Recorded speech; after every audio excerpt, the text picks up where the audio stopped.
Have you ever driven past a convention center and seen a sign for a reptile expo and just wondered, what in the world is that?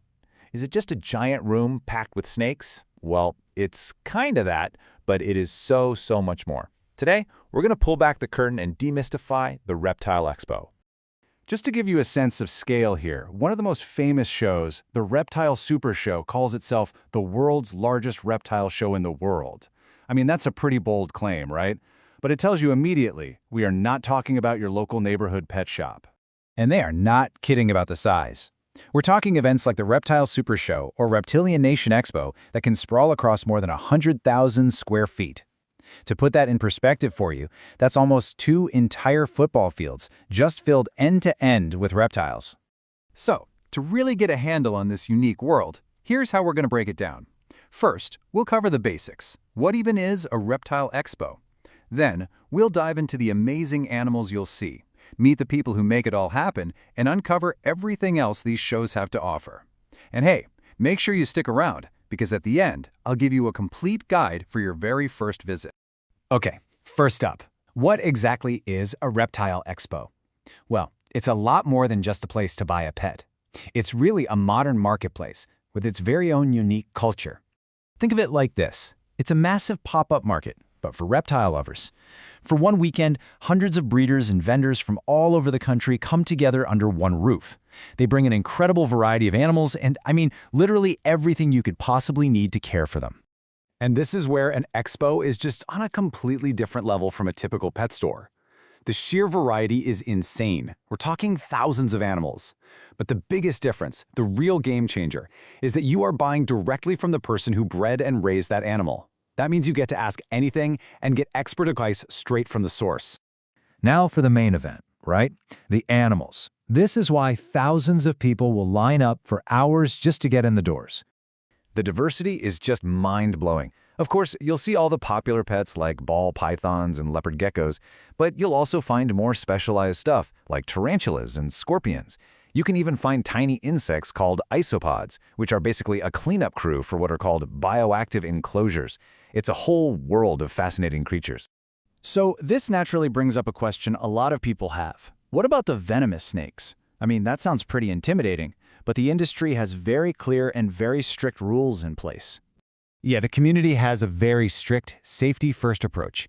Any venomous animals, which are often called HOTS in the hobby, are kept in clearly marked, securely sealed containers. They are never, ever taken out at the show. And if someone does buy one, they have to take it directly from the booth to their car and leave the building immediately, period. Behind all of these animals is a community of breeders and vendors that's just so dedicated and passionate. So let's take a closer look at the people who actually make these expos happen. And what I find really cool about this whole scene is that it's not some big corporate world.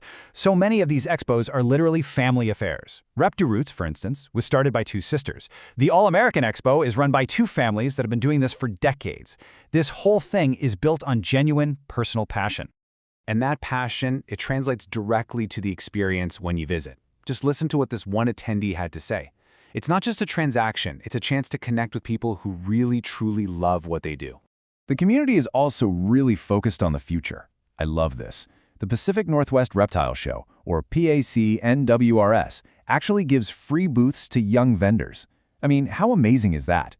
It's an incredible way to mentor the next generation and make sure the hobby stays in the hands of responsible, passionate keepers. Now, it's really important to understand that these shows are more than just a place where you can buy an animal. They represent an entire ecosystem for the hobby. You might think these shows are all about the animals, but just look at this breakdown. The animals are the main attraction, sure, but a huge chunk of the expo is dedicated to everything else: supplies, cages, food. Plus, you've got educational talks and, maybe most importantly, a chance to just connect with other people who share your passion. What this all means is you could literally walk into an expo with absolutely nothing and walk out with a new pet and its entire perfectly set up home. The tank, the lights, the food, the supplements, it's all right there in one place. A really important part of this whole ecosystem is an organization called USARK. You'll see their booth at pretty much every major show. They're an advocacy group, and they fight for the rights of reptile owners and promote responsible practices, which is absolutely crucial for a hobby that, let's face it, is sometimes misunderstood. So, are you ready to check one out? let's finish up with a practical guide for what to expect on your first visit to a reptile expo. All right, so you're ready to go? Here are a few pro tips. Admission is usually cheap, around $10, but definitely bring cash since some places are still old school at the door. Big one. Leave your own pets at home. It's for their safety and the safety of the animals at the show. And while most vendors take cards these days, cash is still king. My number one tip, get there right when the doors open for the absolute best selection. And don't hesitate to bring the family along. As this parent from a PAC NWRS event shares, these expos are totally designed to be family-friendly, with tons of opportunities for amazing, hands-on animal encounters that kids just go crazy for. Ultimately, whether it's a small local show or one of these massive conventions, these events are the lifeblood of the reptile hobby. They are true cultural gatherings that bring a whole, diverse community together over a shared passion for these incredible animals. So I'll leave you with this question. After seeing everything that goes into one of these events, do you think a reptile expo is just a giant, temporary pet store? Or is it something more? Is it the living, breathing heart of a vibrant and passionate subculture? It's definitely something to think about.